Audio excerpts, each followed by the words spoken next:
So hello mga kaibon, so nandito na naman tayo sa aking diri mga kaibon. So ito, i-update ko kayo dun sa ginawa natin. Di ba nag-break tayo ng mga alaga natin breeder September. Then binalik natin, 1 month lang natin binalik ay na pinag-rest yung mga breeder natin. Then binalik natin ng October. So September, October, yung one month yung pahinga nila, then sinalang natin. After ngayon, yung update niya, so ipapakita ko sa inyo yung kagandahan ng nakakapag-rest ng mga alaga natin. So ito, pakita ko sa inyo mga kaibon yung mga alaga natin. So meron na mga sisiw yung iba, yung mga itlog na yung iba. So ayan, pakita natin. Kaibon, ito, pumapasok pa lang sa nest box. So itong isa naman, ito basal to, ibig sabihin ng basal, bulang perko, pinag-perko sila. So, meron na yata to. Update lang natin. So, tingnan natin, silipin natin.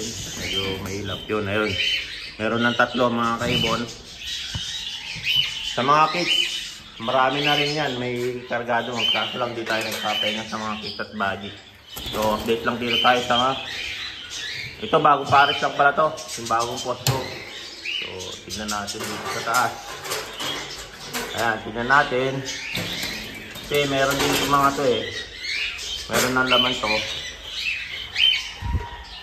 Yung mga iba, ito wala pa, hindi pa pumapasok. Ibig sabihin wala pa yan mga kaibon. So, yung mga may isa lang na nasa labas, meron na yan. So, tingnan natin.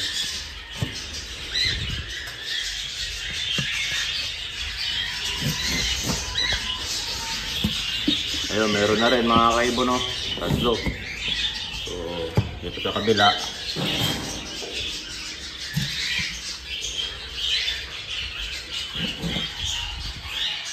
Ayun, meron na rin mga kaibon, no? May mga egg na sila, oh. Ayan ang kagandahan ng mga nakakapag-rest. Naiiwan lang yung pack dyan sa ating breeding cage. Then, ito kaya. Nasa labas ng dalawa pero hindi ko napansin ito dati kasi may egg na to Ayun Ayan Ito yung pinakauna yata si Hadalaw. Hindi may sisiw na to mga kaibon So ayan Ayan natin. Ayun yung mga shells ng egg. Matapang to kasi mga kaibon Pero may ikon na to, may sisiw. Tingnan natin, pakita mo yung mga babies mo.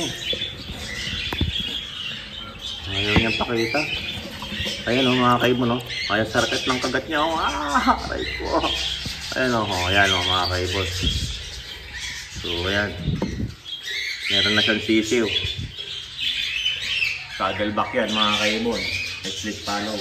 Follow na for 5. Heavy 5 line yung kabares niya. So ayan. Ito wala pa to. Ito, may egg na to nakita ko So, tingnan natin. So, ayan mga kaibon. 3. Parang may egg na rin to. May pinaposter pala ako rito.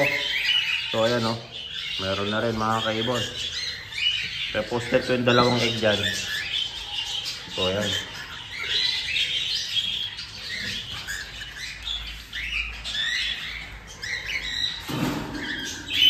So, meron na rin palang po. Ayun may sisiw na mga kaibon Emerald dyan na black-headed light 4. So, ayan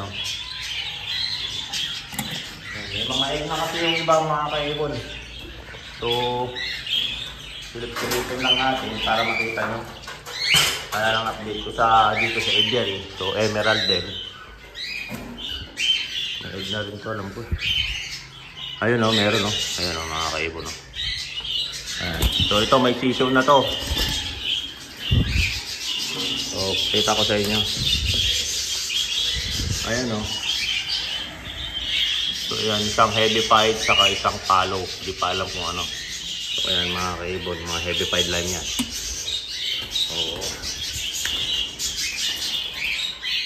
Tayo sa kabila. So ito wala pa to. So ito meron na rin to, alam ko. Ayun nasa labas.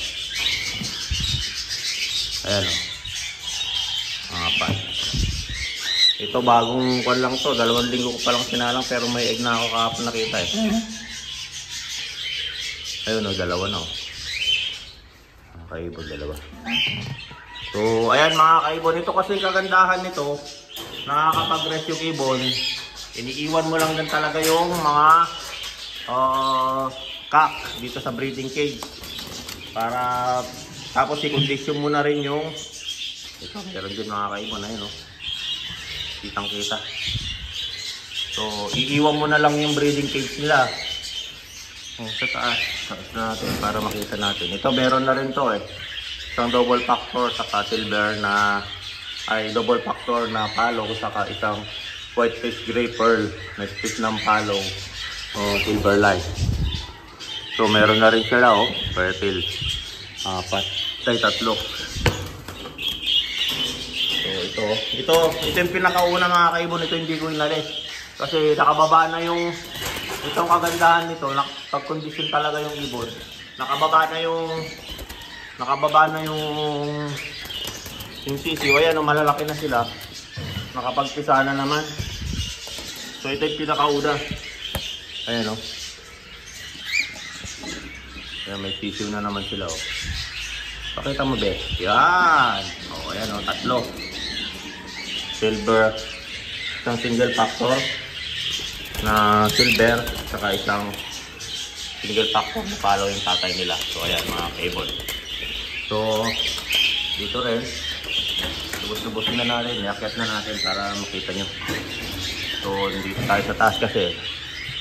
So ayan mga kaibon. Ayan o. Ayan 4 rin.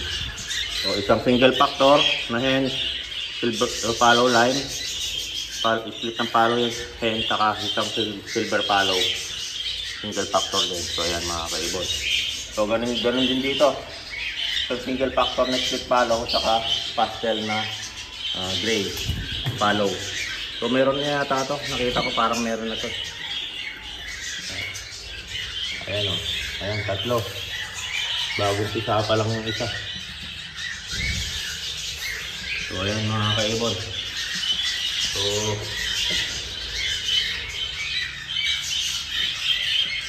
bagong pisa. Ayan marino.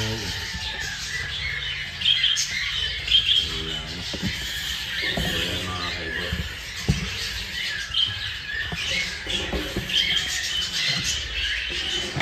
Ayan. So tignan naman natin sa kabila. Dito tayo.